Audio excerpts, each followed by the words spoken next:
Welcome back. Thank you for being here. Thank you all for listening. Here we are at Educational Warfare. We have a really cool show today. Just kind of talk about the spring break binge and some things we can do to kind of relax. But first, let's talk about where you can find us. Please follow us on X at EDU Warfare. We are on Blue Sky at Dr. Jordan Lauer. You can email the show at educationalwarfare.pod@gmail.com, and you can find full video episodes on Spotify and on YouTube. Our YouTube channel is Educational Warfare, and we have shorts, we have full episodes on there. Please, like them, subscribe, share them. If you find something that's really meaningful to you, send that to some colleagues, send that to some friends, some parents.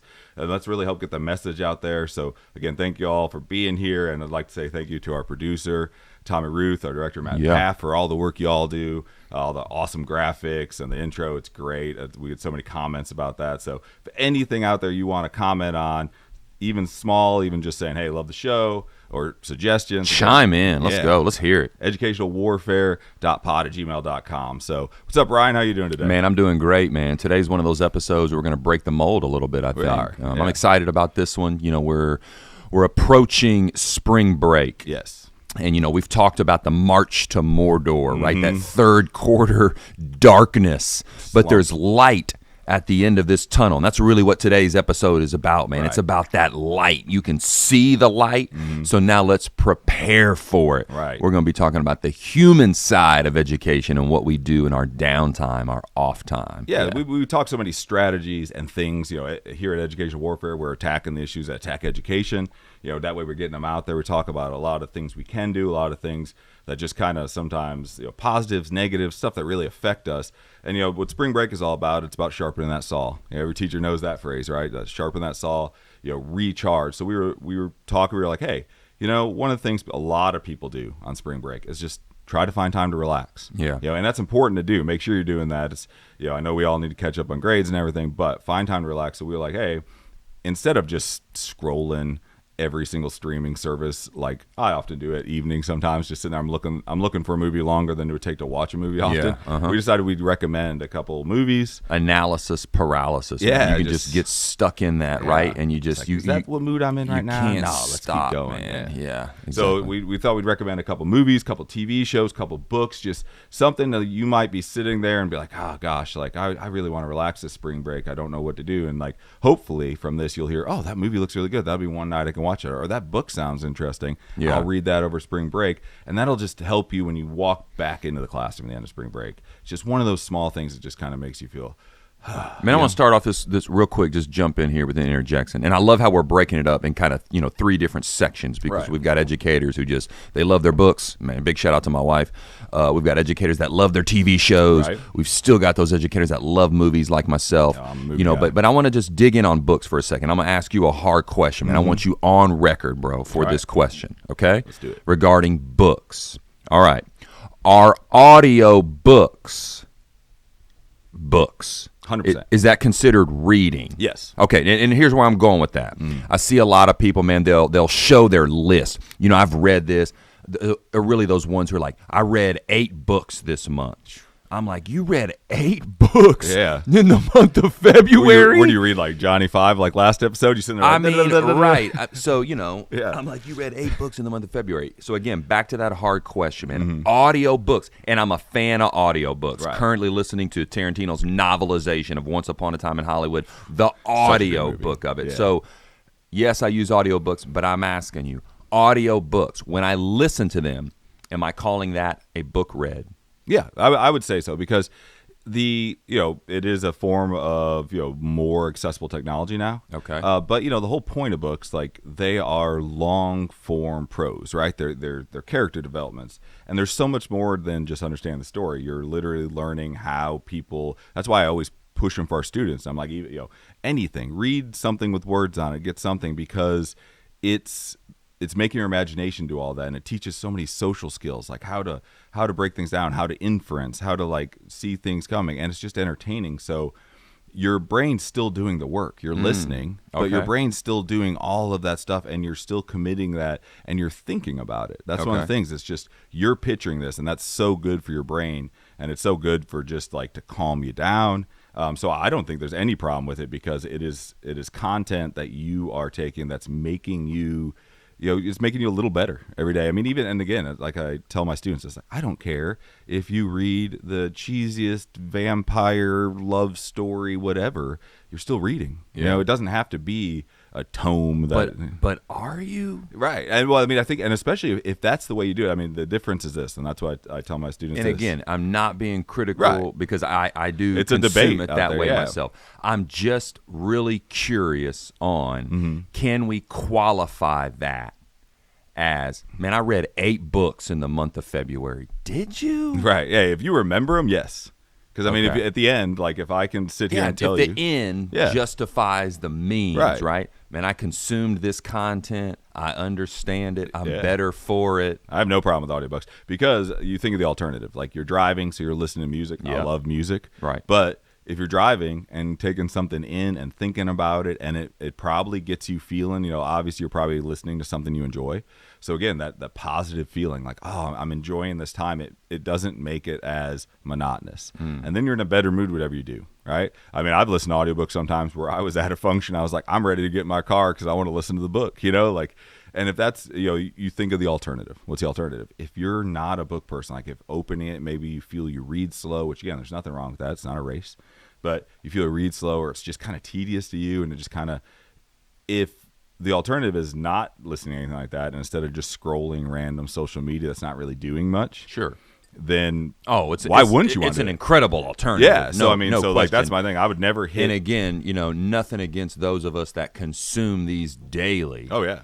I just always wondered, poking fun a little bit at those large lists, right, with the checks next to them. Yeah, I mean, but if you think about it, if it would take you 3 months to read some great books that have great information, like last week we talked about The Anxious Generation. Yeah. If you read those some books like that, it takes 3 months to read them, but then you can read those same 3 books in a week and a half, and now you have that information. What's the difference? Like, you got it quicker. Sure. And if you're processing, you remember, especially if you're an auditory person, I think it's a great thing. And maybe more importantly, if you were never gonna read it anyway, right? So if it gets you never there. get it right. If it just gets you there, gets you kind of in the game, and maybe you go down that trail of, well, you're easing towards now. Maybe one day I do pick up. Yeah, next time you're at the beach, let's say on spring break, like we're talking about now. Yeah, you might say, I don't want to have wear out my phone battery, get my phone all sandy. So maybe you grab a physical book. Yeah. There you go. You may have never done that. You might have been that person who just like sits around, stares. All of us guys, we've all been there. You go to the beach on spring break, and our partners are always just like, I'm just going to lay here in the sun for like 9 hours and barely move. And as guys, we're kind of sitting there like bouncing, like, okay, after the first 45 minutes, I'm like, let's do something. Right. And she's like, I just barely started. So like now you may be able to sit there with her because you have something to do. And that makes you less anxious. It makes her less annoyed. You're both getting what you wanted. You're entertaining. Right. You get hot. You go up into the water. She's still laying there cooking. You just solved every couple's crisis. Hey, I'm just saying, vacation, it's books are Therapist a great Jordan Lauer, available weekly. Just give me a call. I'm listening. A little Fraser Crane there. So, but today I love that question before we get into books. But today we're going to talk about just some of our stuff we've watched recently and just kind of break them down that way. Sitting there's, a lot of areas are starting spring break here in the second week of March. This episode will be coming out then, so hopefully it'll have somebody just something they can listen to, something they can watch, something they can just have. And it's supposed to be, we kind of want to take a little break too. We wanted to make sure if you're watching the show and sharing and liking it, we really appreciate it. You're just able to be like, like I listen to somebody talk about movies, and it might get you to watch one. I think that's a lot of fun, and it's just and I think it's also really us trying to paint a full picture of an educator. Right. Educators are human beings too. Yeah. It's not all books, curriculum, scope, and sequence, the heaviest issue of the day. Yeah. Educators are human beings at the end of the day.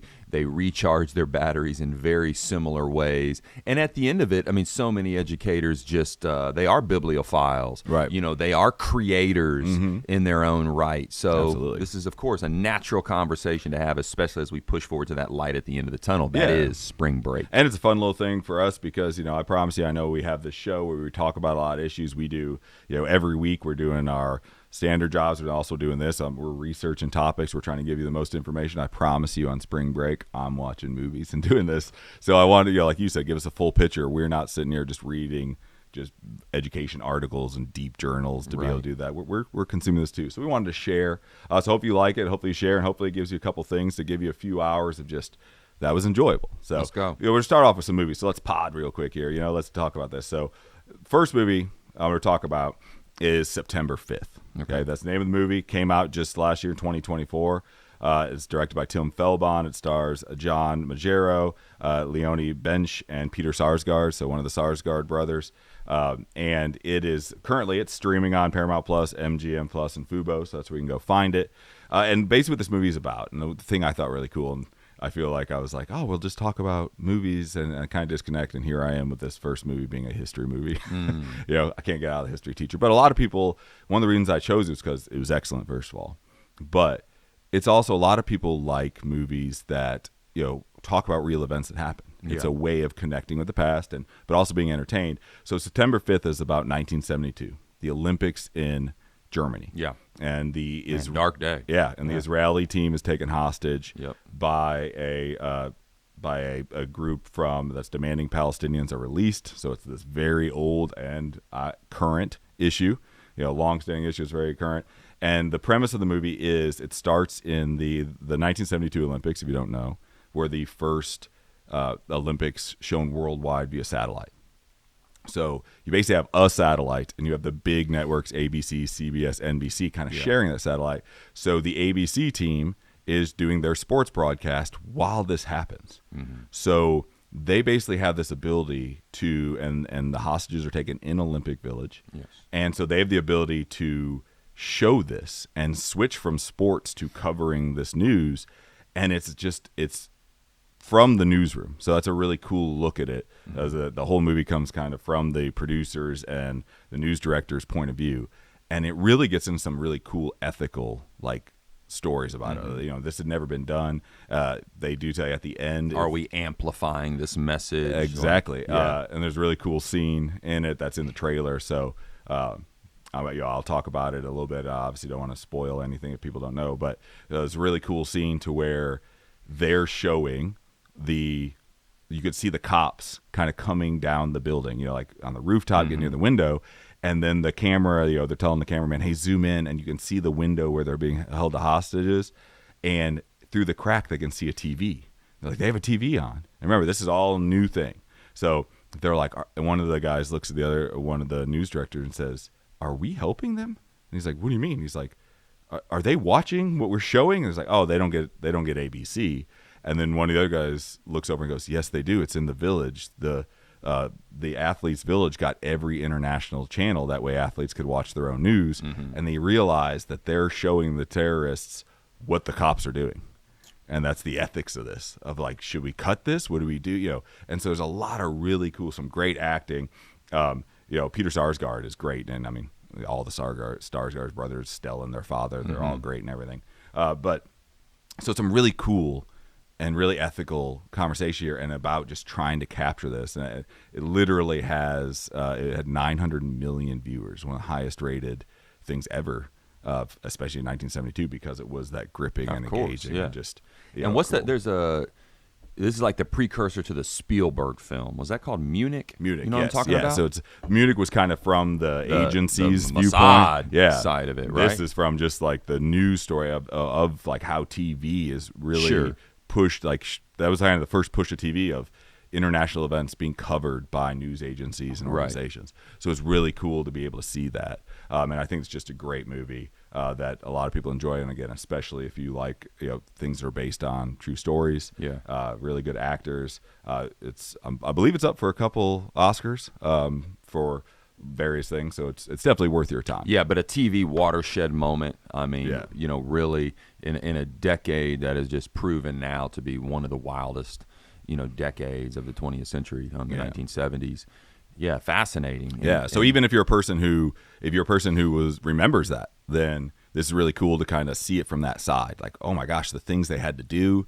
Like, Yeah. the other company, like literally, ABC has this, and then, they get slots for that satellite, and CBS comes in and is like, hey, it's our time. They're like, well, we're not going to cut our coverage. So some of the stuff they do to make sure everybody knows ABC got it first is kind of fascinating.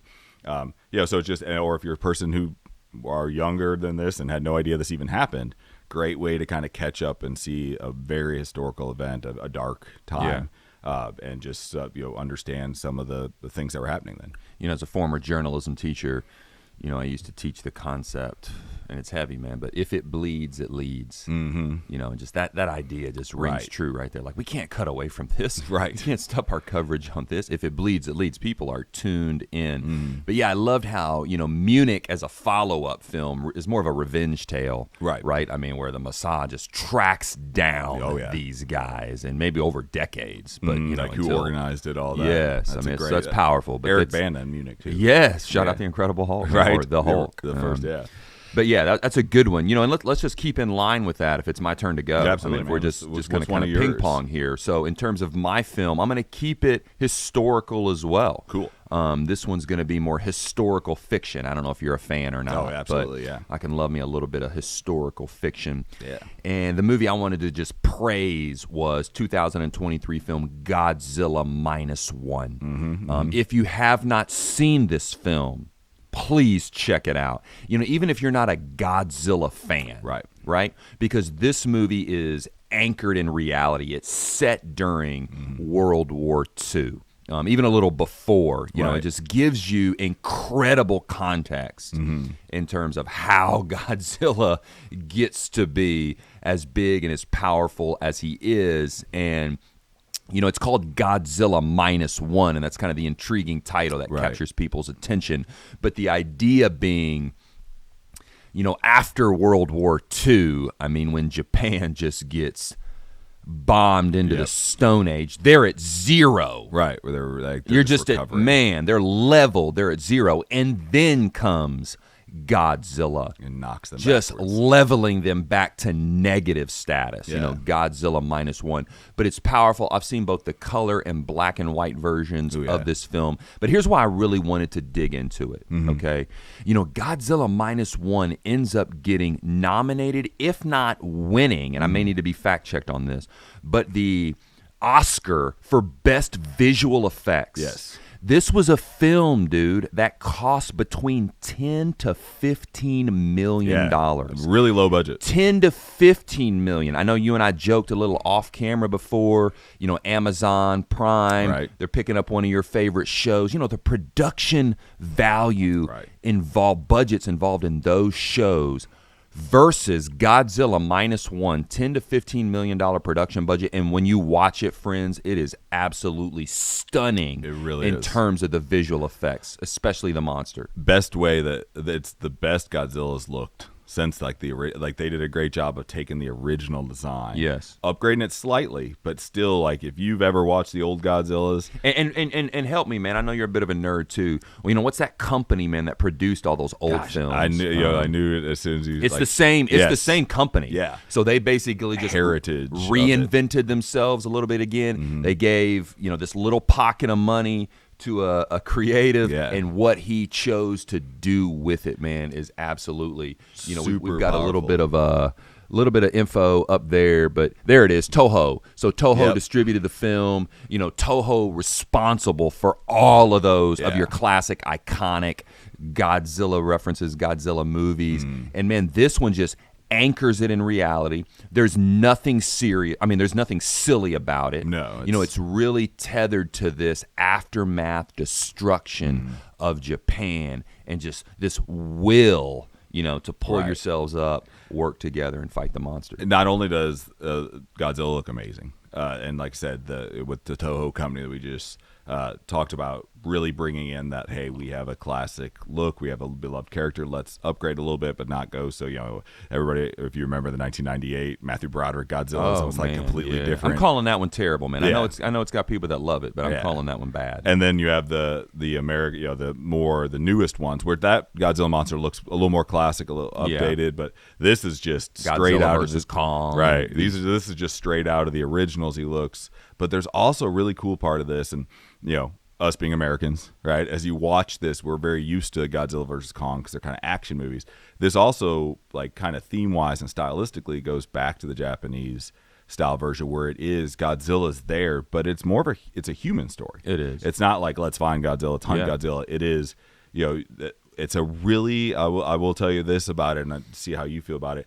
It was kind of weird as an American, and knowing World War II, kind of taking it from the one of the main characters. He's a kamikaze pilot who's alive. Yeah. Which in Japan, the kamikaze pilots who crashed into ships, crashed into anything they could, that was an honorable thing to their culture and everything, because you're doing it for your country, you're sacrificing that, and he survived. So everybody's kind of like, why are you here? That's now dishonorable. Like, are you a deserter? Did you?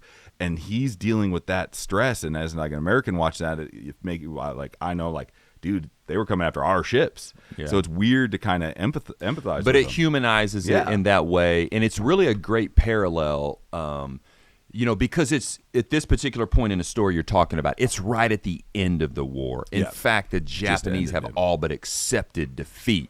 So it is this expectation that we will fight till the last man. Yeah. And then it's the psychology of that. Right. Like, man, how devoted am I to this cause? And it reminds me of like the last days of Vietnam on the American side.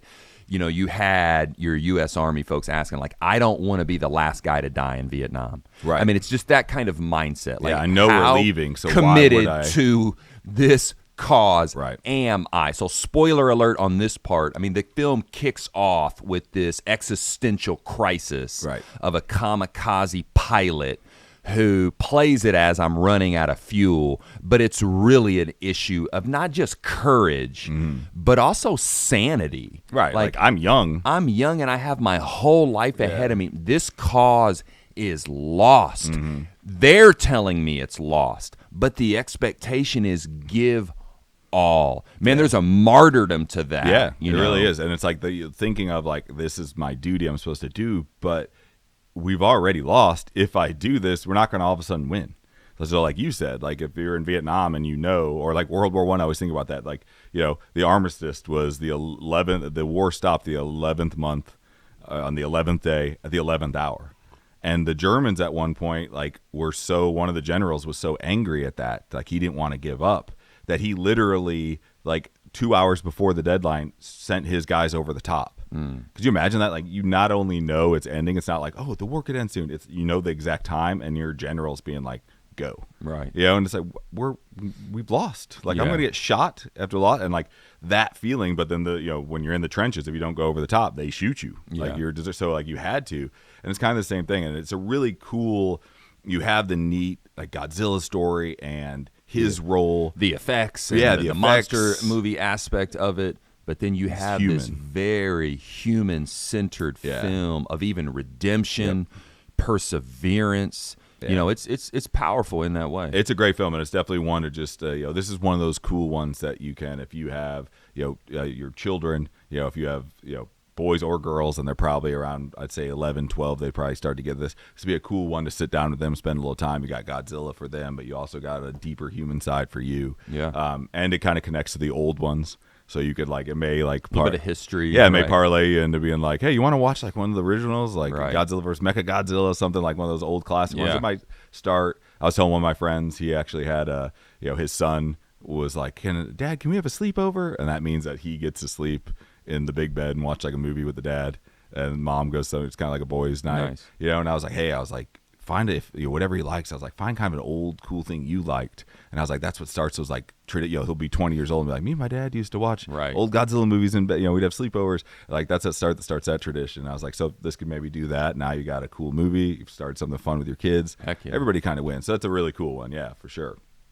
So, going with there, I mean, some really kind of got some historical one, got some of that. I'm gonna get a little weird. All right. Are you ready to get a little weird? Okay. I'm gonna get a little weird. So my other movie here that I think it's just great. It's kind of like that. There's this crazy stuff happening, but there's a deep story like going throughout it, and that's the 2022 movie Everything Everywhere All at Once, and directed by Daniel Scheinert and Daniel Kwan, starring the wonderful Michelle Yeoh, Stephanie Hsu, Ki Hugh Kwan, who played Short Round, shout out my man. and Temple of Doom, The Goonies, and in the Goonies, and one of her coolest roles, just because it's so unexpected, Jamie Lee Curtis.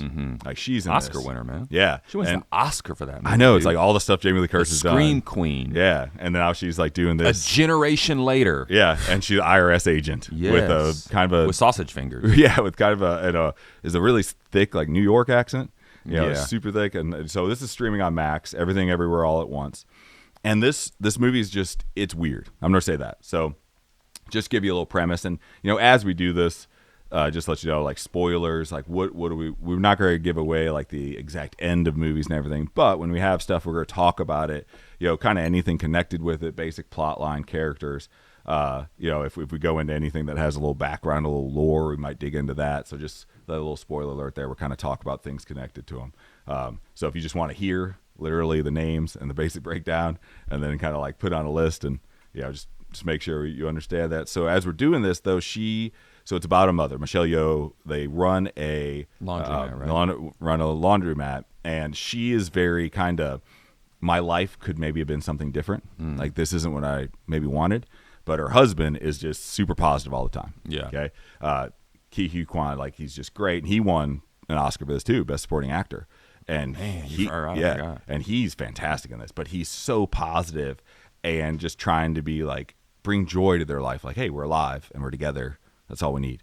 But their laundromat's getting audited. Jamie Lee Curtis plays IRS. They have to take in all the stuff to make sure they're on. And basically, at some point, a version of her husband kind of comes in. He has like old school Bluetooth. That's where I was like, oh yeah, there's an old school like Bluetooth in the ear, like those, and it like hits you, and it basically connects you to the multiverse. And there's an entity out there that's trying to go through it and kind of kill all these different versions that kind of take over the multiverse to basically take over everything. And as she ends up she can get whatever universe you're in. You can basically download kind of like the Matrix when they plugged in Neo and he learned everything. And he woke up and goes, I know Kung Fu. Right. Like it's based like that, where she can learn and tap into the powers of that universe. So you get a little like Kung Fu type stuff, kind of like that. But then you just get some really weird, interesting, you never know what the next universe will be. Like, is it going to be like 50s? Is it going, like you said, in one universe they literally have like sausage or hot dogs for fingers, Right? And there's an amazing scene where and all I should say that one of the human thread that's going through this movie is the relationship with her daughter. That her daughter is kind of Americanized. As a teenager, so doesn't like the connection. Her daughter also has a girlfriend. And she's kind of afraid. The mom won't accept that. She keeps calling her friend, where she's like, no, this is my girlfriend. We're serious. I love her. Right. So you get that disconnect. So it's about the mother like trying not to lose her daughter, but also kind of just being like, who are you? You know what I mean? Like, I don't want to lose you, but I'm not exactly approving of everything you're doing. So it's that internal conflict. And throughout the film, the things that happen, she realizes, like, I don't care what you're doing. I don't want to lose you.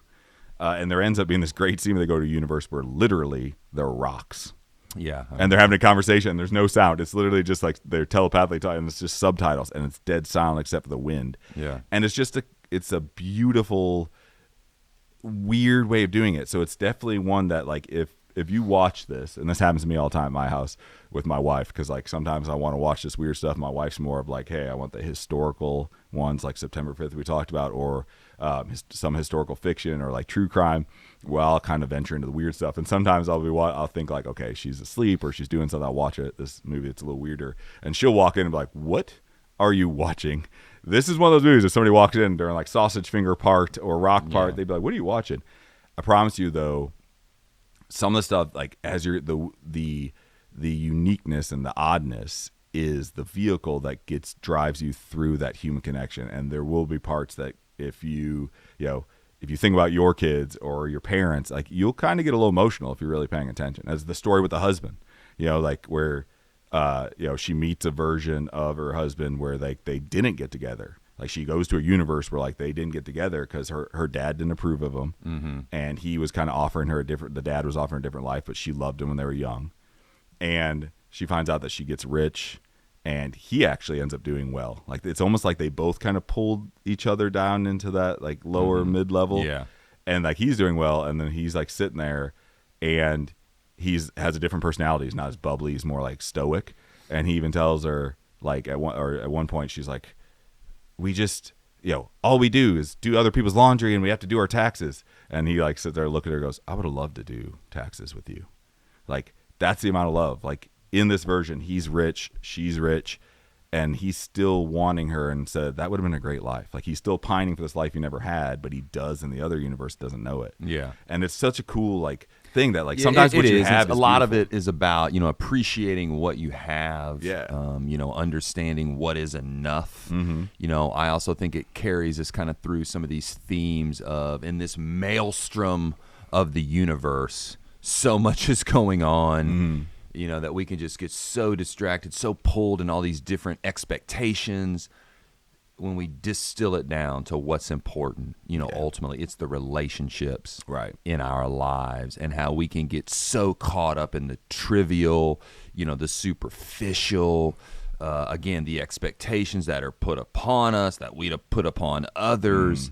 When in reality, man, it's the human connection. Love conquers all at the end of the day. Yeah, and I think what Michelle Yeoh's character is going through is, I think something everybody goes through, and I don't want to. I think women go through it a lot too, just because of the pressures that are put on them. I was talking to somebody the other day, and he was telling me how his wife got super sick, and he was like, "Man," he goes, "Whew, this has been a good lesson for me about like a little humility that when I think I'm busy, taking on her stuff, all the stuff she did because she was down and out, I had no idea." And I told him, I was like, a lot of times we like to think we're Batman, like in our household, but then like when your wife gets sick and you take the stuff she had to do, you realize now I'm more like the mechanic and the IT guy in the Batcave, and she's really Batman. Yeah. And I feel like, and I think of teachers especially, it's sometimes easy on those hard weeks to be like, I could have done so many other things. Like I know every teacher's had that thought, like I could have been this or could have done this. And this really explores that feeling, and it goes through, like you said, what you have, that's what matters. Like if you're loved, people love you. Like, there are hard days, but man, all the other things, when this character has all the possibilities, literally possible, laid out before, it ends up kind of coming back that like, this is good. What I have is good. Yeah. Like it's not, and I think that's really beautiful. And again, Stephanie Hsu, I believe that's how you say her last name. She's great in it. Like a relatively unknown actress. I don't know if this was her first role or it might have been her first like bigger role, but she does a great job of being an average teenager. At some parts, she's kind of evil in different universe. Like she does a great job throughout this, and then the emotion at the end, really, really worth the time. Again, weird. But the weirdness is good. It's not just like weird to be weird. It's intentional to kind of bring all this through. So, sit down, give it a chance. Definitely one of those movies that the more you watch it, you see different parts or you kind of feel those parts. Again, Jamie Lee Curtis's character is just great because she just put it all out there. And she's awesome in it. So it's on Max, Everything Everywhere All at Once. And just a really good time. So try to catch that if it sounds interesting. Yeah, for sure, man. So we're switching to so what's your second movie? Oh, I'll make my second one kind of quick, man. And I chose this one because, I love watching old school directors. Yeah. All right. Way past their prime, but still operating, creating, producing at a very high level. Okay. Michael Mann would be an example of that. Ridley Scott would be an example of that. In this case, I'm going to talk about Francis Ford Coppola. So Francis Ford Coppola recently puts out Megalopolis. Yeah. If you haven't heard about it, but this thing, he funds himself, epic storytelling. It's got your boy from Star Wars in it. Adam Driver. Yeah, Adam Driver. And it's been, by and large, man, a bit of a bomb. Yeah. I'll show you the dark. I think he just wins like the Golden Razzie for Worst Director, okay? Yeah. But he grabs that award and like embraces it and says, in this era of just commercial mediocrity and just apathy, popcorn to the hilt. I'm fine with making art and then you rejecting it, so I'll accept this award. But the movie I'm talking about today is 1979's film Apocalypse Now, which for our audience, may be a little timely. I mean, we're talking about the Vietnam War. Yeah. We're actually talking about a very cerebral existentialism version of the Vietnam War, that takes the story, Joseph Conrad's Heart of Darkness, and drops it in the context of the secret war that's happening in Vietnam. If you're not familiar with that, that Great was... cast, too. The very CIA-driven cross-border operations that were happening unbeknownst to the American population. Right. Okay? And in this particular story, you take this colonel, a special forces colonel named Kurtz, played by Marlon Brando in an epic role. Great role. And he then goes rogue while out in the field. And he's either in, I think, Cambodia, I believe, is where they are. So they're not where they're supposed to be. He's gone rogue. He's leading this group of Montagnards to pull off these missions of his own that are still supporting the United States government, ironically. Yeah. But he's doing everything on his own. So there's this epic scene at the beginning of the film that is a very young Harrison Ford before he's Han Solo, or right around that time. Because I think Star Wars comes out in 1977. Yeah, so they were probably filming just this. right in that when it was shot. But he's very young. There's a CIA agent in there, and they give the dossier to a young Martin Sheen, who's a captain. He, too, is a special forces operator, and they're going to send him to kill Marlon Brando. That's the mission. Right. So an American is sent upriver to go kill another American. And from there, it turns into the Odyssey. Right. Where he's on a boat, he's going upriver, and the whole story is about power corrupts. You can go into things with good intentions, but as this Brando character becomes this deity to this tribe, right. I mean, he ends up going a bit mad, a bit insane. And from there, it's just a psychoanalysis of the human condition, how power corrupts, being committed to the mission, even when you're not sure what the mission necessarily is, how you feel about it. Why am I doing this? So it's this great story about essentially two sides of the same character, an older and a younger version, right? Brando, Martin Sheen are essentially the same character in my point of view. And when the younger version meets the older version, has to do what he's come to do and is left with this realization, what now? Right. Do I want to become what I have seen that's essentially me, or do I reject it and choose something else? But man, it's just a powerful, powerful story on how power can corrupt. It gets you into this very strange underbelly of the Vietnam War and the CIA's involvement and what happens behind the scenes. But yeah, just one of my favorite films of all time, man, in terms of storytelling, execution, and the historical fiction piece of it. Yeah, it's really interesting because it's, Brando's character kind of goes off and almost makes like a splinter government, where he's like, I'm helping the U.S.'s their goal here, but I'm also kind of establishing a power circle around myself. Like, hey, maybe in this vacuum, I can he basically becomes like a warlord. Yeah. Kind of exactly. It's interesting. He thinks he's doing the right thing, but he kind of becomes exactly what we were fighting in Vietnam. So it's almost like that, the serpent eating itself, I'm doing that. And then, some of the darker side, it really plays with the darker side of the Vietnam War of like, hey, there's some drug running, there's, like you said, some CIA kind of destabilizing other areas.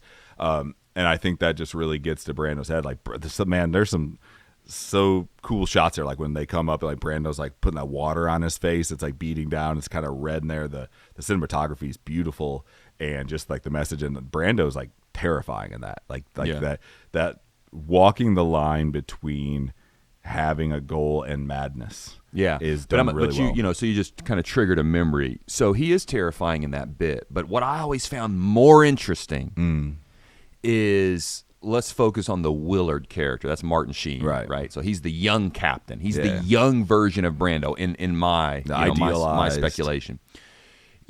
And the film starts with him in his hotel room, and it's this epic scene where he's drinking by himself. He punches a mirror. There's blood. I mean, it's clearly a disheveled chaotic person. I mean, he's a hot mess exemplified, personified, right? And he starts out with that narration of like, I need a mission. I'm getting weaker the longer that I stay here. So he's in chaos in that opening scene. At the end of the film, he's there. He's at the compound. He's going to find Brandon. You want to talk about epic shots. I mean, it's probably the most iconic shot of the film. Pulling up to it. Is Sheen as Willard, coming out of the water, right? It's dark, the mist on the water. He's in full paint, right? And he's as calm as anyone can be. Yeah. You're in the middle of the jungle. He's been held hostage at this point, right? He's about to go assassinate someone or attempt so, and he is as calm as a human being. And I love that dichotomy, man. Right. The guy who's alone, safe in the world. I mean, he's in Saigon when they show him in that hotel room, but he's safe. And then, but he's chaos in that situation. He needs the mission. He needs a purpose. He is the martyr, in my opinion, And man, I related to that so much. Even working in some of my toughest schools, positions in education, at times I felt like I need that mission. Without this mission, what am I? That's a dangerous place to be, man, when you identify so much with the purpose, with the mission, and he finds himself there. Yeah, and I think that's it's one of the reasons that I think this one of the reasons I like this episode, that we're not like continue like, hey, here's some other stuff you can do, or hey, ways to like on spring break. It's no, take a break on spring break binge, watch some stuff, read some stuff, because I think I always say this, teachers like become kind of adrenaline junkies. Yeah, you know what I mean? Could you imagine like all the teachers out there just real quick close your eyes, think about your classroom.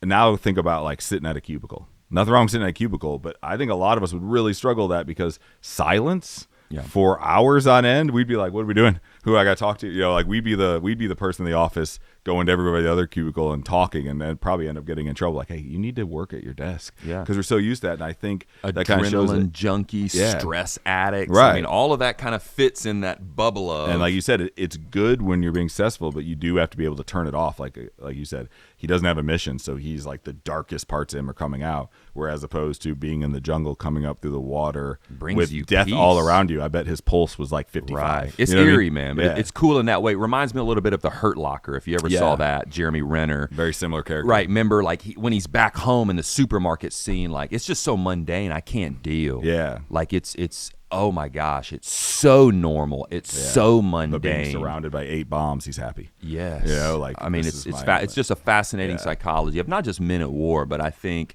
people in general who need that thing to charge them. Otherwise, what is my purpose? And I'm going to tell you what, man, this may even kind of break character a little bit for this episode, but therapy is so good for that. Oh, absolutely. As someone who's been through that and really had to go through the process of detaching ourselves from the mission, detaching your own identity from what you do. There are so many of us that struggle from that, myself included. Right. Again, having to go through that kind of therapy when you have so entrenched and entwined yourself in the identity of what I do. To me, I mean, that movie really deals with some of that processing, and it's a scary place. It really does, and I love, like, you bringing up therapy. I'm always a huge advocate of it because, sometimes when you do it, especially like we always say this, I know I wrote about it in the 2 Backpacks. John Delaney writes about it in The Anxious Life. Like, we're not built for this world. I'm not saying that's some type of big, like, our brains have not caught up to everything we're doing. The anxious generation also kind of mentions that. Like, and that's, people have such anxiety because our brains are not meant for this constant connection. It's not meant for this constant connection, but lack of actual connection. So we're basically it's an like illusion. Yeah, it's like I always tell my kids, like, they get hungry and they sneak into the kitchen and get a bag of potato chips, like a little, like one of those lunch size ones. And I was telling them, like, don't eat that. I was like, those are empty calories. They're gonna fill you up for 25 minutes and you're gonna be hungry again. I was like, grab some real food. Ask me to make you something. And I feel like that's what the kind of connection we have is. It's empty calories. It's right. In one part of my book I write, like, I can text my wife I love you, and she reads it and her brain processes I love you, but she doesn't see it in my eyes. She doesn't feel like, if I touch her, she doesn't feel my skin. Yeah, she doesn't. So it doesn't not hit the real. serotonin Yeah. the same way. She reads and she feels good, but she'd feel better, and we both feel better saying it in person. I think that's the lack of, like, that's the disconnect we're getting. We think saying I love you via text or something is the same. And we've started to make a lot of our things that, and it's really messing with our brains. That's why people have so much anxiety, and just being able to do some of the things in therapy, just getting up and moving, just and having, like, our nervous systems are pegged a lot of the times for a lot of people. And that's why they have other problems, and just kind of resetting your nervous system is an important thing. I think therapy is great with that. So I always am like, yeah, go do that. Yeah. And it's not even a thing like I have a problem.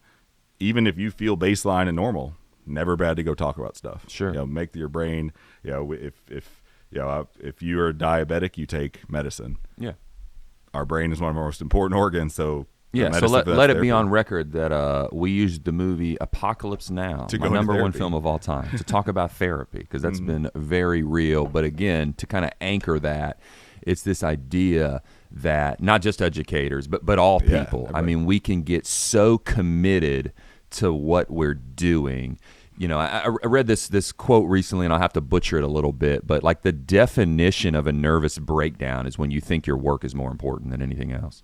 That's fascinating. Yeah, the definition of a nervous breakdown is when you start to believe your work is more important than anything else. And not doing it is a failure. Yeah, and so when we tie ourselves to that identity, to that achievement, to that success, or whatever that is, and to bring it back to the movie, Willard, the protagonist in the film, finds himself there, at the very end. So now that I've achieved this and realize it's fleeting, right? What does it all mean? Yeah, what should I do? Where am I left? Yeah, it's great. I mean, I think it's a beautiful movie. It's definitely one of those movies that kind of goes in like the upper echelon of like, see this at some point, like the need to, kind of like we do with books. Like I'd call it a gold standard film. to at least see once. Absolutely. Analyze. So great thing to do. Also, like we were talking about, don't have a nervous breakdown, take a break. You don't need to grade those papers. Not more important than anything else. Take a break, watch some movies, read some books. That work will be there. Yeah, so we'll switch to, so we got a couple movies there from each of us if you're a movie person, but if you're a TV person, you like the idea of having some episodes on, that way you don't have to think about what am I watching next, I'm going to keep watching this, some TV shows. So the first thing, I'm going to nerd out here a little bit because that's who I am. My first TV show, and Tommy is a far and above a bigger scholar in this than me. So Tom, if you want to jump in, please do. But Lord of the Rings, Rings of Power. So 2022, 2 seasons out. There'll be 3. I think they're going to 4. They said it's starring Charlie Vickers, Morpheus Clark, Robert Aramayo, and Charles Edwards. Some great things. It's streaming on Prime.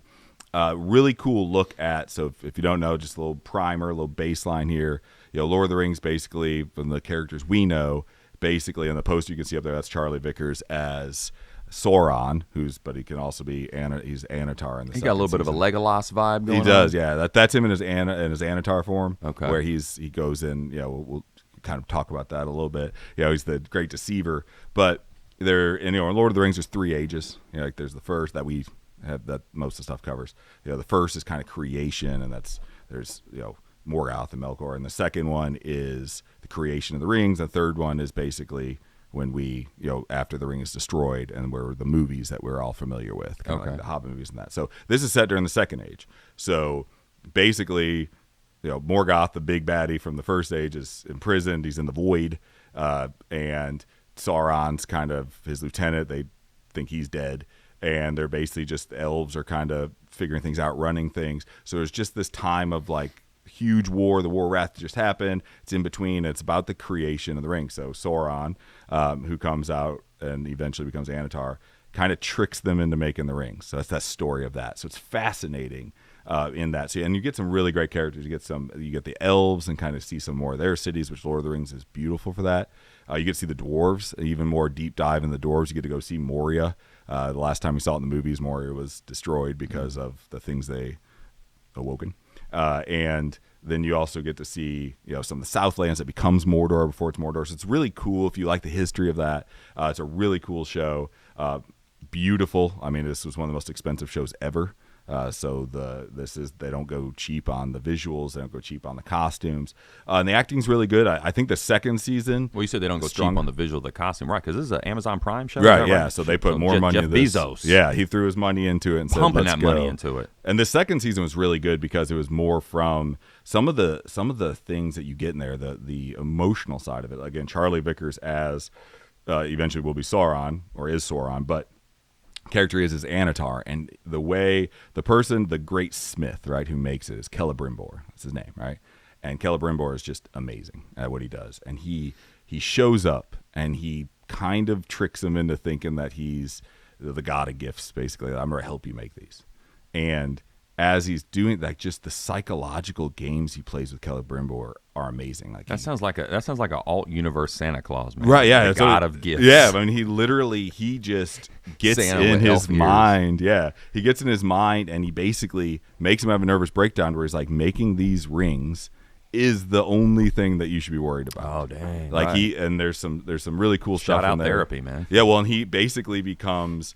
He's so trusted by him that he's like, hey, Celebrimbor, this is your realm. Like, he's kind of in charge of it. He's like, but you do this, put me in charge. I'll go take care of the day-to-day stuff while your genius, throws little flowers his way while your genius works in this. And as he's out doing that, he's just he's just letting everything he wants happen while tricking Celebrimbor into, the whole design is, I'm making these rings. I have to touch them. That way he kind of poisons them. And he touches the dwarves one, but never gets a hold of the elves ones. But then he's eventually going to get to the point, he hasn't been there yet in the show, where he makes the one ring to control them all, one ring to rule them all, and in the darkness bind them. Great poem there originally. And so it's just some really cool acting, and just a lot of lore. And I love lore. You can break down so much of this just like listening to it and like seeing what's happened. There's some really cool relationships happening in there, like the relationship between Durin, and who's a dwarf, and Elrond, and their friendship and how it gets frayed, but they really love each other. And there's some really cool stuff there that the movies couldn't really do. And this is kind of neat seeing it. So I definitely recommend it if you're any fan of Lord of the Rings. I definitely recommend if you like a big kind of sprawling, some really good shots, but then action. Also, again, if you have kids, something to sit down with, you could watch it with them, kind of introduce them. Elrond, you think that's a tip of the hat to L. Ron Hubbard? Hey, I'm not sure. Probably not, because I think good. L. Ron Hubbard. I remember those. Remember those commercials, yeah, dude? Dianetics. I was like, what is this? It's like a core eyeball. memory, man. Yeah. Yes. It's lava like flowing down it's a just like mountain. with me. I have the J.G. Wentworth song, the jingle, yeah, literally in my brain. I could say it any time because it's just part of my childhood. So I mean, it's a great show. I think it's a good watch, and like I said, there's so much you can really break it down. Like, we could, like, if we wanted to, you could do an episode on every episode that and just whole talk thing, about it. That rich and that's what I love, lore world. Yeah, because Tolkien wrote this just beautiful tapestry. I mean, just this world that he has created, and it constantly was changing. And one of the knocks on the show is that they really don't have, so they couldn't officially get some of his stuff, so they're using the appendices from his books. Okay. So there's a lot of, if you're like a strict, like, this is what happened, Tolkien fan, there are some liberties taken because they can only flex so much with what they could use. Nerds beware. Right, yeah. Some feelings will get hurt. Yeah, you'll be like, what is that? But I think the overall thing, like, I think the most valuable thing from it is, again, seeing Charlie Vickers as Anatar, as the great deceiver. He's also more like the great improviser. It's really fascinating to kind of see him it literally watch he's about to get caught, and then he just pivots. Yeah. Like, I'll turn it this way. And there's some really cool scenes where you see him kind of lose it. Like, you kind of see him almost get he ends up deceiving himself. Like, I think this is good, and he realizes the easiest person to fool Yep. is yourself. So it's definitely a powerful show, and I really like it, and I think that's really a cool. great recommendation, man. I've seen the 3 films, even The Hobbit, but nothing really outside of that world. Right. So that was definitely a rabbit hole that you can go down and really fill in some of those gaps. Yeah, I was pumped when they came out with it because forever it was like, the Hobbits are really cool characters, and the allegory of the whole, like, the original trilogy is based on like World War I. Yeah, because he lived through that. So the tearing up of the Shire was tearing up. And man, there's another rabbit hole I want to go down here as far as the Star Wars universe, but in regards to its relationship to Lord of the Rings. But I won't go there right now. I'm actually going to go counter programming for my TV show. Right? You just went. big lore. I'm going to keep it in the Amazon family, though, the Prime family, right? And I'm going to go with the show Reacher. All right, yeah. If you're familiar. Absolutely, yeah. I grew up Action a fan of Elmore Leonard, the novelist. So he's a crime novelist, wrote a lot of Westerns, wrote a lot of pulp crime, set in Detroit, set in Miami. So I just love that kind of world. Reacher is not an Elmore Leonard creation, but is of sort of that ilk, where you have this incredible badass. Yeah. Right? It's like, help me here with this in terms of the nerd universe. The Smart Hulk. Which one was that? Is that like Professor Hulk? Yeah, like it's basically when he like pulls his own personality into Hulk. Okay, so this character, Jack Reacher, not to be confused with, speaking of L. Ron Hubbard, the Tom Cruise version, the 5'7" of Jack version Reacher, of right? Reacher. Which full Those movies transparency, work. I loved those movies. Yeah. They were cool, and knew nothing about the character at the time, Right. or the books, or how he was written and described. Yeah. So just Tom Cruise being badass Tom Cruise, right? Yeah. And then you get the TV version of Reacher. Alan Smithson, the actor who, don't quote me on this, but may or may not himself be autistic. I think he is or on the spectrum. Yeah, I somewhere. think he is on the He's spectrum, talked about that, but the character itself is played in such a way where he's touched. Yeah. I mean, he's on the spectrum somewhere. He's essentially a hobo, former military MP, but he's now just a hobo. Think kind of Highway to Heaven, man. He travels around and gets into different situations that are usually government involved. And I'm in season 3 right now, and it is just, I love it. I love the show. I love its simplicity, but it is about this incredibly formidable Hulk-like character. Yeah, he's a huge dude. Who's also incredibly smart and can just hurt people, man. So when you want to just distill it down to, from my childhood, man, like just the Chuck Norris style movies of like the good guys probably gonna prevail, but with much better acting, way better writing, and just a character that is cool, incredibly cool, who you can't help but pull for, and can do supernatural things, man. And his size alone is just, so it's gonna appeal to men, women, I mean, dang near everybody. And his character at the end of the day is pretty accessible, a lot of fun to watch, and just a good guy winning. Yeah. So it can kind of just make you feel good, man. When I was looking at the posters for the show, like for all the shows we're talking about, I was sitting there, my wife walked by, and I had the Reacher one up on my screen, getting ready to to put it into our notes. And she walked by and she was like, "Who is that?" And I was like, "You mean the guy who looks like your husband?" And she was like, "Nope, the guy on the screen." No, I'm I was talking like, about the 6 foot, the huge guy. And so she even, like you said, for women to like it, and there's good comedy in it too. Like he can like he'll say good a lot things. of deadpan humor. Like his his humor is very, because he's so open. awkward, because he's kind of on that spectrum somewhere. Yeah, I think one of the things about that character that is so engaging is that he's not like James Bond, where he's not just all suave, and I'm big, and I'm smart, and I'm super strong. It is a little bit of awkwardness. Like, it's like, what you think he'd be like suave with the girl, and he's like, "Can we go now?" And she's like, "Sure." And he's like, "Okay." And then he just like walks out the door and doesn't even think that she's like, there's stuff like that to where it's funny. And it's kind of, it connects you with him because he is human. But really good writing. I think the books are great. That was one of the biggest things I remember hearing. I'm in season 3 right now, and just to kind of keep it fun, the villain in this one, or one of the villains, without giving away too much, is Anthony Michael Hall. I mean, Mr. Breakfast Club, himself. He's kind of had a bit of a resurgence. He really has. Yeah, like was playing he in Dexter too, playing a villain. Yeah, and then I know he did that show Dead Zone. Stephen King TV version of that. Yeah. But he's kind of had this bit of this resurgent, as a villain. But anyway, plays a nice little role in this. I love some actors in childhood coming back. Yeah, man, it's just really good to see. But great show, easy watches. Yeah, really good just to kind of, if you really want to disconnect. Easily digestible, really straightforward, with some good suspense, but tons of great action, and appeals to all audiences. That's fun. Yeah, that's something you can definitely sit down with the wife at night and be like, "Hey, let's watch this. Let's watch a little bit of action. He might take his shirt off. I don't know. That's right. But we'll see what happens. Should we do it? That's good. So my next show is great show. Ben Stiller created it. Again, it's different. It's weird. Kind of a theme here. I like things like that, kind of expand my mind. But my show is Severance. It's on Apple TV, 2022. It's in the second season. It stars Adam Scott, You may know him from Step Brothers fame, where he's the jerky brother, the leather coat, who comes up there. He was all tan. He's like singing in the car in his family. That's Adam Scott, for people who didn't know his name. Britt Lower, who plays Heliar. Trammell Tillman, who's amazing as Mr. Milchick. He's been in a lot of those commercials lately. He's kind of got a little mustache and he has this like silky voice, but he's a bigger guy. And he does a great job as Mr. Milchick. And Zach Cherry is Dylan, and he's hilarious because he just has a sailor's mouth. And the amazing John Turturro's in it, and Christopher Walken are in it. So again, Severance is on Apple TV, and it's really cool. So the premise of the show is this, and again, there's this company called Lumen.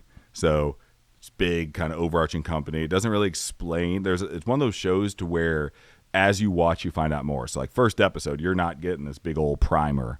It is boom, here's our characters, here's what's happening, and you figure out it through each episode. So you're kind of like gathering this information. But Lumen's a big company, and what they've created is a thing called the Severance program. And you literally can get a chip in your head, and when you go to work, when you go through the elevator at a certain point, it activates this chip and it severs your personality. So you have what they call an innie. When you're at work, your innie has no idea about your life.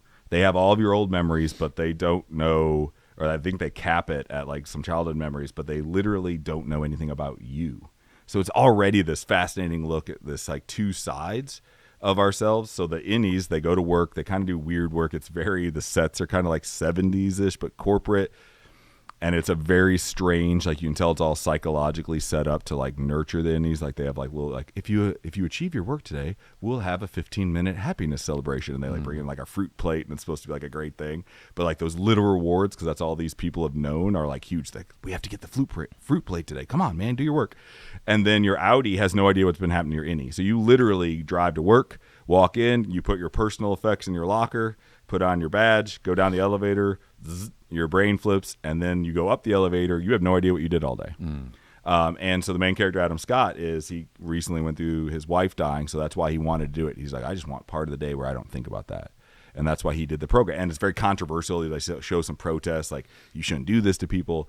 But the cool thing about the show is there's a mystery that kind of starts to get going, and there's, of course, this little bit of rebellion. Eventually, the innies want to figure out what's happening to them, who they are.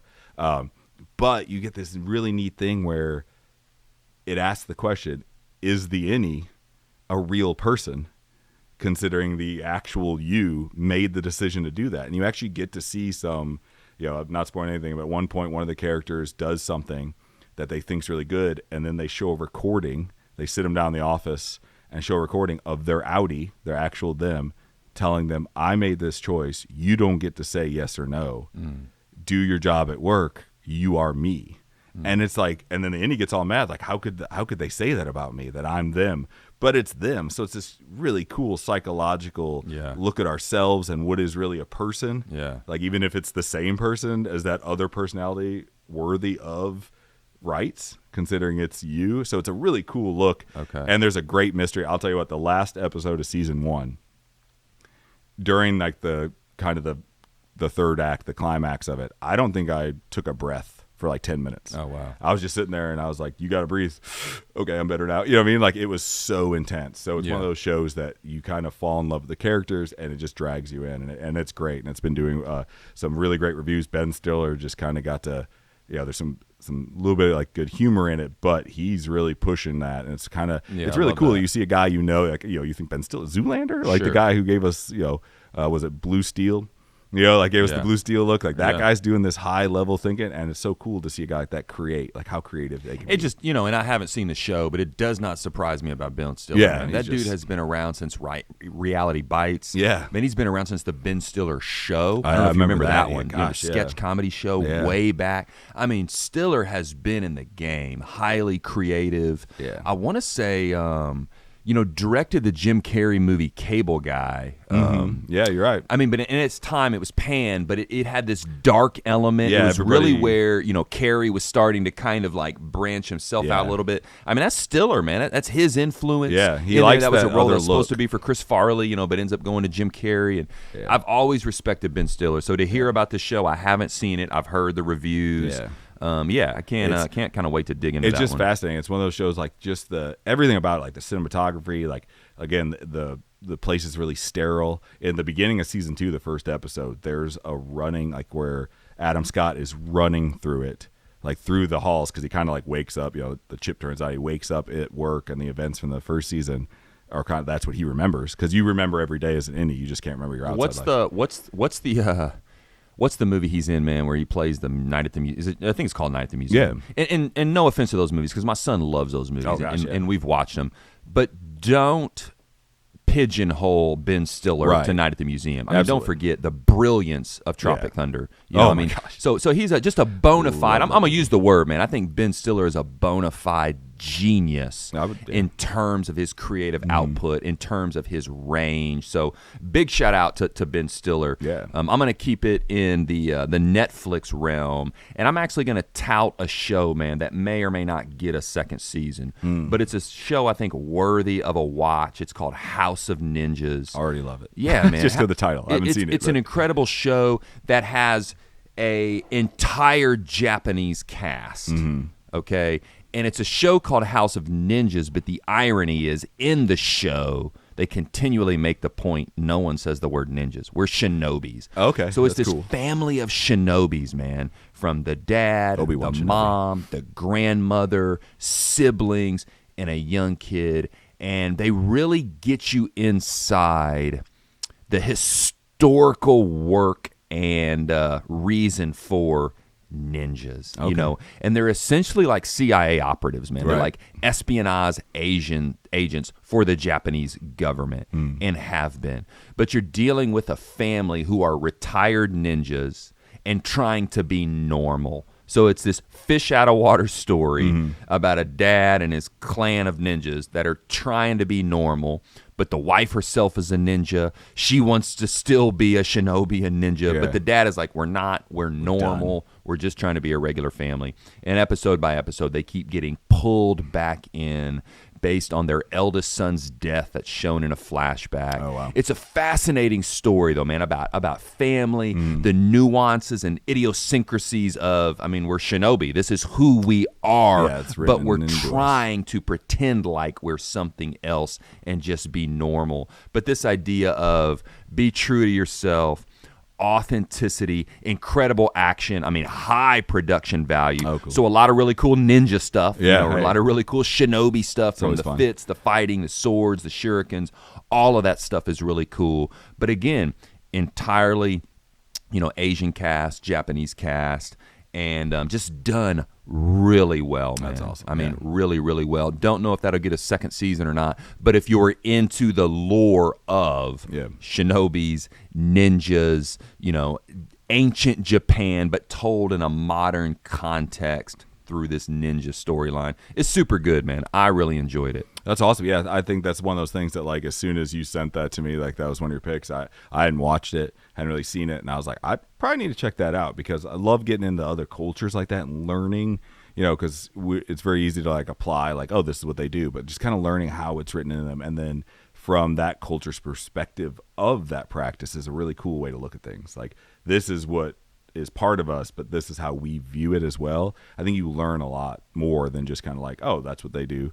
It kind of gives you a deep dive. So that's really cool, and I'd love to look into that. I'll probably end up watching that here on my spring break as well. So if nothing else, one of the shows I'm going to watch now. So we mission accomplished, because I think it's really cool. Yeah, check it out. It's really cool. So everybody likes that, likes those type of things, that type of cultural learning, but good action, I think is really cool. And bringing that, Netflix is kind of notorious for, man, if they don't get the numbers they like in that first season, whoosh, gone. And they're also notorious for capping their shows. Like, all right, we did 3 seasons, we're done, even when there's a big push for it. So you never know, but hey, if there's one season out there, go support it. That's the way they get second seasons. Well, if you're like me, a now 45-year-old, grew up in the 80s when, the ninja boom. Yeah. Right? Yeah. Canon films. Revenge of the Ninja was my jam at the time, but you had Enter the Ninja, Revenge of the Ninja, Ninja 3, The Domination, American Ninja, that whole series. Surf Ninjas. Yeah, Surf I Ninjas remember Must that Die. One. Yeah, what was the one with the 3 kids? Oh my gosh, which my wife loves. That was her jam. The Rocky. 3 Ninjas. Yeah, 3 Ninjas. Yeah, 3 Ninjas. Rocky, Rocky loves Emily.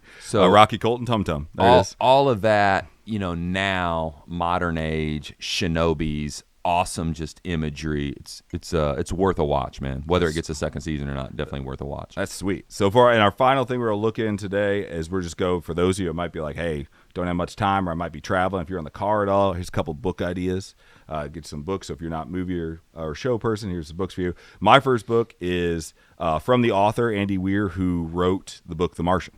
Okay, so The Martian, it's also been turned into a movie with Matt Damon. Really awesome book. Also directed by Ridley Scott, The Martian. So really good hands that was put into. And Matt Damon was great in it. And that's Jeff Daniels is in a lot of actors in The Martian. But this is one of his newer books called Project Hail Mary. And the basic premise of it, without spoiling anything, is scientist, the main character is a scientist, biology, actually becomes a teacher.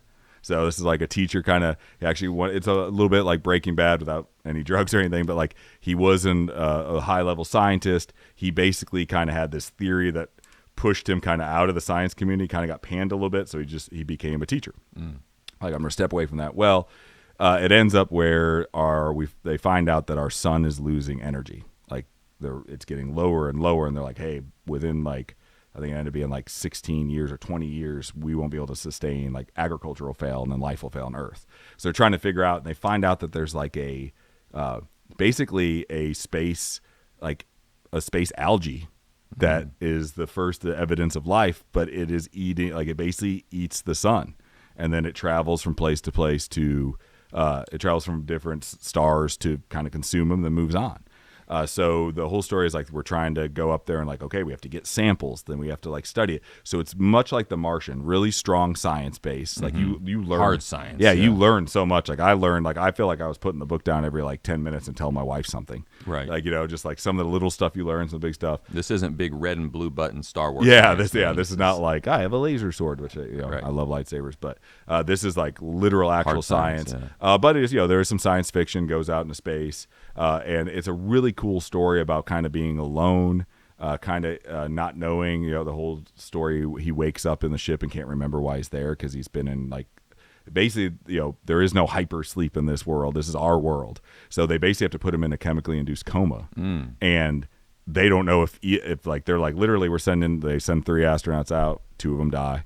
So he's alone on the ship. He's out there in like deep space because they found out that there's another version of this algae that's not as powerful, so they're hoping like maybe it has the antidote in something to cure it, like kill the ones around our sun. And he just doesn't remember the mission, so he's literally trying to figure this out. He remembers about stuff, but he doesn't remember like, why am I up here, what exactly is going on. So he's figuring that out by himself. So it's kind of one of those like, I'm alone, I'm figuring this out, and not want to spoil anything, but it's just a really fun book. That'd be a great book to audiobook if you're in the car.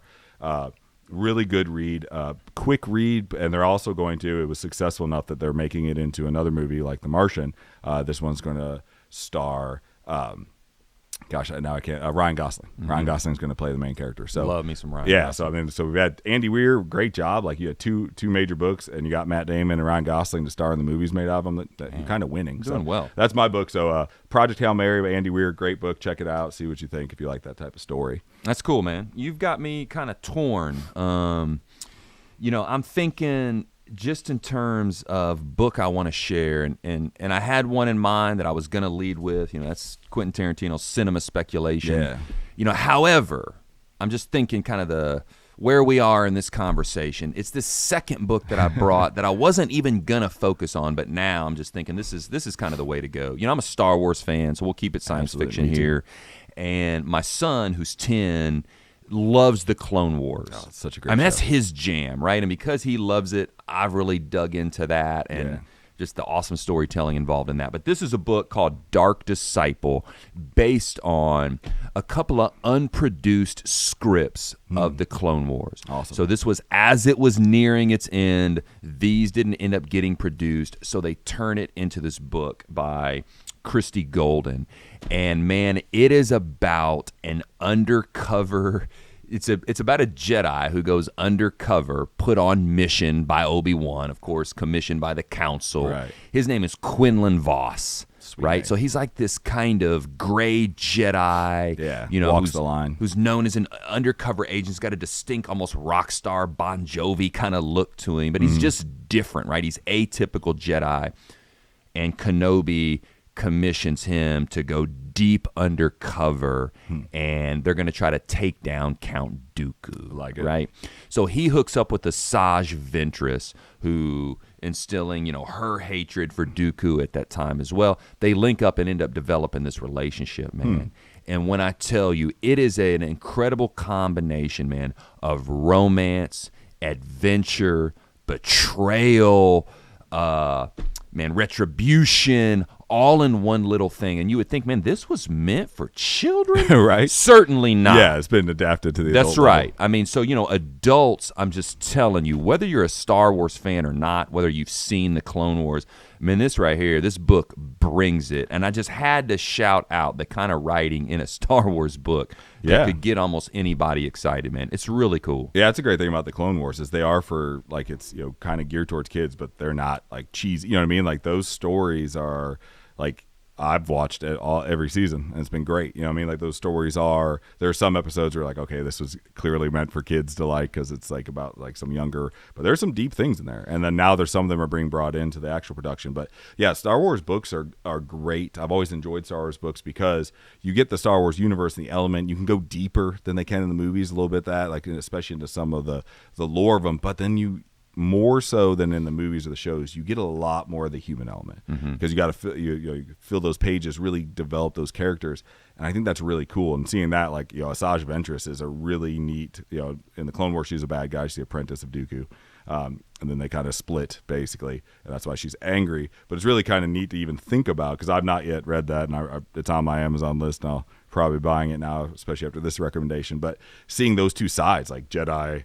Dark, like an apprentice of a Sith Lord, and if you've ever seen the show, her character's not easy to get along with. She's not like a normal, I'm a bad guy. And they walk you through that. Yeah, like they really do. How difficult she is, but how much she ends up respecting and falling in love with this dude. Yeah, the second one. And I'm going to keep it in the Star Wars universe because I'd be remiss if I didn't bring it up. I think I sent this one to you, which is Dark Lord. That's one of my favorite Star Wars books. The Rise of Darth Vader. Yeah. And the reason I bring that one up and have to touch on it right now, man, is, again, that human element, right?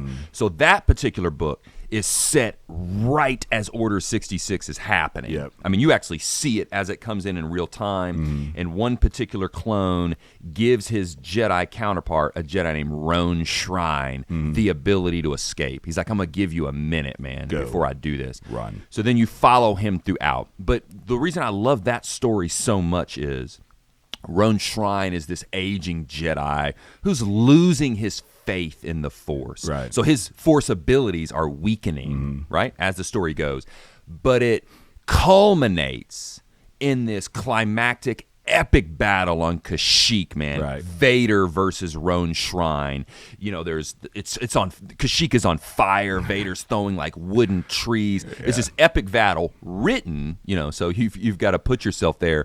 But through it, Roan Shrine finds his faith in the Force and ends up just dueling this dude. Yeah. No spoiler alert here, man. I mean, you can kind of imagine how it ends. Right. But it's about, man, he's almost thankful, grateful for the ability, the opportunity to face Vader head on because of what it has reconnected in him. And dude, when I tell you, man, that book was palpable for me beyond just my love for Star Wars. Right. It was about reconnecting with your purpose, and even in the face of adversity. I mean, personified by Dark Lord, right? Yeah. Darth Vader, whose mission at that time with the what are they called? The 501st, like the or the Inquisitors. The Inquisitors. Their mission during that time is to hunt down Jedi. and kill the Jedi, right? Yeah. So Roan Shrine being one of those, and Shrine just faces him heads up and ends up having this incredible duel with him, even wounding Vader at one point. And when it happens, man, it's just you love almost it. cheer. Yeah, reading a book. It's powerful. It's dude. good when you can read a book and you're like sitting there all silent, and all of a sudden you like pump a fist. People are looking at you. I was like, sorry. But it's got elements of that samurai kind of ideology where, like, even in death, man, this is a noble death for me. Thank you for helping me reconnect with the Force. Yeah, I love that type of thing, those type of stories. Vader stories are always cool. Like, I love in the actual novelization of Episode 3, too. And I think they cover it a little bit in the beginning of Dark Lord. Like, he's tinkering with his suit. And like you learn that the Emperor made the suit purposefully hurtful. Yeah, like his legs, like the reason he goes from winging his lightsaber all over the place to kind of like what you see in the first movies like that is to protect his life source, which the Emperor put on his chest. Right. His he has to use the Force to walk because they tilt it. His suit's tilted forward, so it's like he's constantly in pain. Yeah, It's everything is to constantly weaken torturous. him. That way, in case he comes after the Emperor, he's not as strong as he should be. And That's it's right. just like the thinking of that is just nuts. So it's really cool to read that stuff you don't get to see in the movies because I just don't have time. So yeah, so we got some movies and books. Before we go though, we need to do our pop catalog pop quiz. come on, you know? So I made this one. So we got the pop catalog pop quiz. So if you go to popcatalog.com, you can find everything. You can find some posters for some of these movies that we're talking about. You can find action figures, old games, old consoles. You can sell stuff there. So if you go to popcatalog.com, elevate your collection. Let's go. Really find out some cool stuff. You like any of these movies or some of movies you love on your own, go there and find a poster. Put it up in your man cave, your she shed, wherever you need to. So our pop catalog pop quiz question. Spring break's here. While students are off enjoying their time, what activities do teachers engage in the most during the break? So it's kind of one that's, spring break, a little easier, but see what you think. So do they A, travel to a tropical beach or any beach to relax with a good book? Hopefully, maybe one we recommend. These are teens? These are what teachers do. All right. So do teachers go to a tropical beach and relax with a good book or a normal beach? Do they catch up on grading and lesson planning to make sure that when they get back, everything's good? Do they C, spend time with their family and enjoy personal hobbies? Or D, sleep for an entire week straight? And I will tell you this, the answer is from this is not just me making it up, this is from a 2023 article in Education Week. So this is actually like surveyed teachers what they do. What do teachers engage in the most during their break? And I'm checking out our screen here. Yeah, we got beautiful screen. You're all seeing sleeping. at home. I'm going to have to use some ACT strategy tips here, man. Always a good idea. The outlier, I think sleep for an entire week straight is out. I'm just going to do some deductive reasoning there. So travel to a tropical beach, and now I'm just thinking the plight of most teachers. I'm knocking A off. So B or C, catch up on grading and lesson planning, spend time with family, and enjoy personal hobbies. I think the wishful thinker in me, and I just want to stay optimistic here, man. And I've been on a streak, bro. I've been nailing these. So my record is at stake here. But high stakes. I'm really trying to go with it, man. And I'm going to say C. They spend time with family and enjoy personal hobbies. Let's see, Tommy, what is the correct answer? You popped it up on the screen, please. It is C. Nice. Yes, Look at that, man. One of the reasons for this, they spend time with their family, enjoy personal hobbies, being able to do stuff. So if you're spending time with your family there at home, hopefully we gave you a couple movies to watch or a couple shows to watch. There's so many more. And if you guys, we'd love to share these. We obviously we talked about, we have our YouTube channel. So if you got a show that you just can't hit us up. I can't believe they didn't talk about that one. There's so many. I'm a cinephile, so I love movies and all that. So if you literally have anything, just send it to educationalwarfare.pod@gmail.com. Send us your show. Send us why you like it. We'll make, would love to make a couple shorts. We're like, hey, we got these from users, some other shows. Just kind of keep the conversation going. So email us if there's something just really, it's like, oh, I want other people to see this. We'd love to share it to our audience. Share the episode with everybody. So, I think this is really fun today talking about these. A little nice way to kind of breathe out, just talk about some things we love, movies, TV, books, just hopefully give some. And maybe bottom line, encourage educators. Yeah. C, spend time with family. Yeah. Enjoy personal hobbies, whether that's, just binging on entertainment, whether that's getting outside. Yeah. Whatever it is. Pop audiobook in your AirPods, go on a walk. Is that reading, man? It's reading. It is reading. We've qualified that. That is reading. So pop in your audiobook, get outside, get that vitamin D, spend time with family, or binge watch those shows. Definitely check out Reacher. That's a personal favorite of mine. Big shout out to Lord of the Rings, Rings of Power, and Severance. We've given some great ones today, but would love to hear from our audience. What do I want to check out? Man, give me your hot take Star Wars book that I need to read. I would love some recommendations there. Yeah, we love our book recommendations. We love anything, so please send them our way. It's not, we're not reading it like, oh, why are people telling us that? Like, that's the stuff we want. We want to connect with y'all and be able to get what you're into, what you're reading. That way, we're connecting with the audience. So send those in to educationalwarfare.pod@gmail.com. So everybody, thank you for being here. We hope that this gives you something to do, something to enjoy, a way to relax. We hope you have a great spring break whenever your spring break hits and you really connect with your family and just relax, because you're doing a great job in the classroom, and you've earned spring break just as anybody else, all the students have, and use that time to just, feel that. Like, I've done a great job, and we're take a breath, and we're come in and finish out the year strong. We have testing coming up after that. We'll probably talk about that one in the upcoming episode. So thank you, everyone. Thank you for everyone here. Thank you to my partner, Ryan Jackson, to our producer, Tommy Ruth, to our director, Matt Paff, and everyone here. So thank you for listening. Thank you for being here, and thank you for being a part of the fight.